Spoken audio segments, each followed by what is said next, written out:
Good morning, students. Once again, I welcome you all on my channel English Concepts by GS Sir. Dear students, we are studying tenses. In tenses, we had studied about present indefinite tense, but today we will study about past indefinite tense. You can say simple past tense. तो बेटा past indefinite tense को ही simple past tense कहा जाता है. ठीक है, आइए देखते हैं कि पास्ट इंडेफिनिट टेंस का फीचर्स क्या हैं इसके. First point is the simple past tense is used to indicate an action completed in the past. Means कि सिंपल पास्ट टेंस का यूज वहां किया जाता है जहां पर कोई एक्शन पास्ट टेंस में क्या हो गया हो, कंप्लीट हो गया हो. मीन्स कुछ देर पहले वो कंप्लीट हो चुका है. ठीक है. This tense is also used for past habits. If there is a sentence of past habits, we have to use simple past tense or past indefinite tense. Next point, it is used to talk about things that happened in stories. बेटा जब कोई story होती है तो वो भी simple past tense में ही लिखी होती है. आप भी जब कोई भी स्टोरी लिखेंगे तो आपको भी सिंपल पास्ट टेंस ही यूज करना है. बच्चे जनरली क्या करते हैं, उनको पता नहीं रहता है तो वो या तो सिंपल पास्ट टेंस में लिखेंगे या पास्ट परफेक्ट टेंस में लिखेंगे या उसको फ्यूचर और प्रेजेंट में कर देते हैं, जिससे उनका जो सेंटेंस का फॉर्मेशन है, स्ट्रक्चर है, वो ग्रामेटिकली ठीक नहीं रहता है. ठीक है. तो आप जैसे मान लीजिए कहीं ट्रिप पर गए हैं और आपसे कह दिया गया कि आप एक पैराग्राफ लिखो. आप ट्रिप पर गए, वहां से वापस आ गए. इसका मतलब ट्रिप आप पहले गए थे. अब वो पास्ट की बातें होंगी ना, पहले की बात हो गई. अब जब आज आप लिखेंगे सेंटेंस तो वो आप जो भी ट्रिप पर गए थे उसको आप सिंपल पास्ट टेंस में लिखेंगे, बाकी किसी और टेंस में नहीं लिखेंगे. ठीक है. तो जो स्टोरीज होती हैं, कोई कहानी होती है, वो तो घट चुकी होती है ना, वो पहले ही घट चुकी होती है. तो उसके बाद जब आप उसको एक्सप्लेन करते हैं तो आप उसको सिंपल पास्ट टेंस में करेंगे. ठीक है. आइए की पॉइंट्स देख लेते हैं. We use second form of the verb in positive sentences. अगर सिंपल पास्ट टेंस है तो सेंटेंस बनाते समय वर्ब का सेकंड फॉर्म यूज किया जाएगा. कब? जब वो सेंटेंस पॉजिटिव सेंटेंस हो. पॉजिटिव सेंटेंस या फिर आप कह सकते हैं अफर्मेटिव सेंटेंस. इसी को असर्टिव सेंटेंस भी कहते हैं. ठीक है. तो याद रहे आपको. Point number 2, we use did not plus verb का first form. V1 means verb का first form in negative sentences. Simple past tense का सेंटेंस अगर निगेटिव में है तो आपको डिड नॉट यूज करना है, और डिड नॉट के बाद हमेशा वर्ब का फर्स्ट फॉर्म आता है. स्ट्रक्चर क्या होगा? स्ट्रक्चर मैंने प्रेजेंट इंडेफिनिट टेंस में बता दिया था कि सबसे पहले subject, then verb, then object, then others. But if there is did, you have to use subject plus did not plus V1 plus object plus others. Structure आप पहला देख लेंगे. सारे चाहे प्रेजेंट टेंस हो, चाहे पास्ट टेंस हो या फ्यूचर हो, सबका स्ट्रक्चर एक जैसा होगा.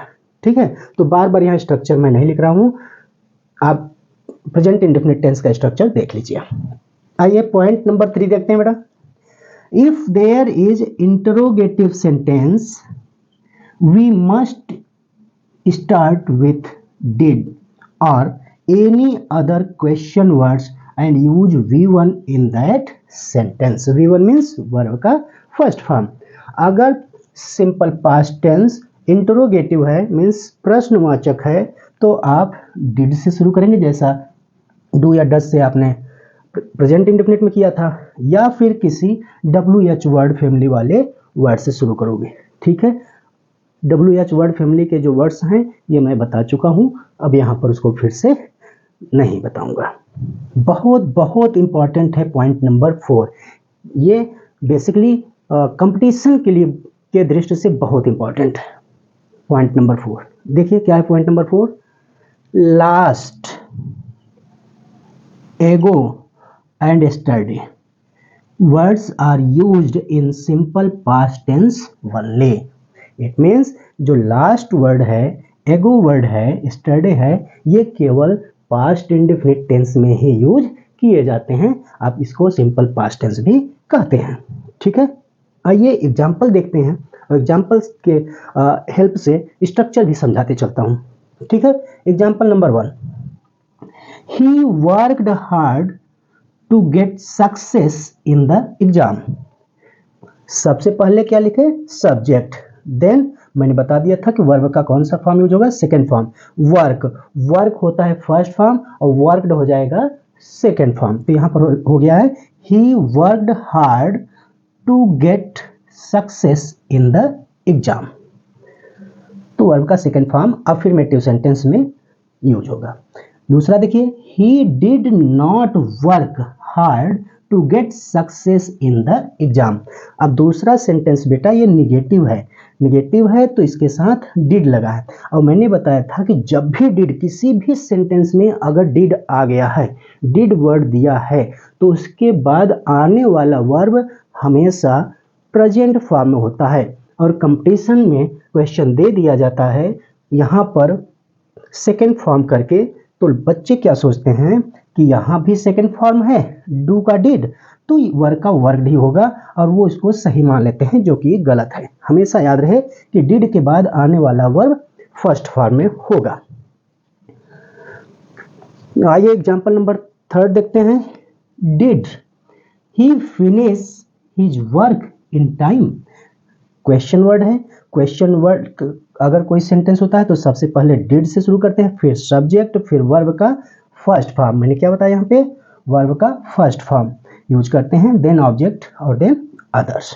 अब यहाँ पर क्वेश्चन कंपटीशन में कैसे दे देगा, did he finished his work in time, और 4 स्लैश लगा कर दे देगा, बोलेगा कि बताइए इसमें से कोई एरर है कि नहीं। उसको जैसे मैं समझा देता हूँ आपको। देखिए यहाँ पर देख लीजिए, डिड ही इसको 1 मान लेगा, ए, फिनिश को फिनिश्ड कर दीजिए, मान लीजिए यहाँ फिनिश्ड हो गया। अब यहाँ पर B, his work C, in time D. तो आप बताइए ये सेंटेंस में ए गलत रॉन्ग है या बी रॉन्ग है या सी रॉन्ग है या फिर डी रॉन्ग है। अब आप चूंकि जानते हैं कि डिड के बाद हमेशा वर्ब का फर्स्ट फॉर्म आता है और यहाँ पर दिया है फिनिश्ड कर दिया है, तो ये रॉन्ग हो जाएगा। ठीक है, इसी प्रकार से क्वेश्चंस बेटा पूछे जाते हैं कंपटीशन में। आइए पॉइंट नंबर 4 देखते हैं। Why did you not sleep well last night. ये WH वर्ड का फैमिली का वर्ड है। Why, then did, then subject, then not, then verb का फर्स्ट फॉर्म स्लीप, स्लीप का सेकंड फॉर्म क्या हो जाएगा, स्लेप्ट, वेल लास्ट नाइट। यहाँ पर देखिए लास्ट आया है, और लास्ट मैंने बताया था कि किस टेंस में यूज होगा, पास्ट टेंस में। कौन सा पास्ट, सिंपल पास्ट या पास्ट इंडेफिनिट में। ठीक है, अगर ये सेंटेंस देता why have you not slept well last night, तब यहाँ पर हैव जो है वो गलत हो जाता, क्योंकि हम जानते हैं कि लास्ट जो वर्ड होता है वो सिंपल पास्ट टेंस में ही यूज किया जाता है। तो बेटा आप पॉइंट नंबर 4 को बहुत विधिवत याद कर लेना, ये बहुत पूछा जाता है कंपटीशन में और बच्चे गलतियां कर देते हैं। दूसरा पॉइंट ये आप बहुत याद रखना, डिड के बाद हमेशा वर्ब का फर्स्ट फॉर्म यूज किया जाता है। ठीक है, तो आज की वीडियो में सिंपल पास्ट टेंस या पास्ट इंडेफिनिट से रिलेटेड जो फीचर्स थे, की पॉइंट्स थे और एग्जांपल्स थे, इसको मैं बहुत आसान तरीके से एक्सप्लेन कर दिया। होप कि आप सबको समझ में आ गया होगा। अगर नहीं आया है तो आप मैसेज कर दीजिए या फिर वीडियो को 1-2 बार और देख लीजिए। हाँ, अगर आप वीडियो स्किप करके देखते हैं, 2 मिनट देखे फिर स्किप कर दिए, फिर देखे फिर स्किप कर दिए, तो आपको फिर समझ में नहीं आएगा। ठीक है, तो आप वीडियो को पूरा देखा करिए, आराम से देखा करिए और साथ में कॉपी और पेन लेकर बैठा करिए। ठीक है, आप रिवीजन करिए। अगला जो पार्ट लेकर आएंगे वो प्रेजेंट कंटिन्यूअस टेंस का लेकर आएंगे। ठीक है, थैंक यू।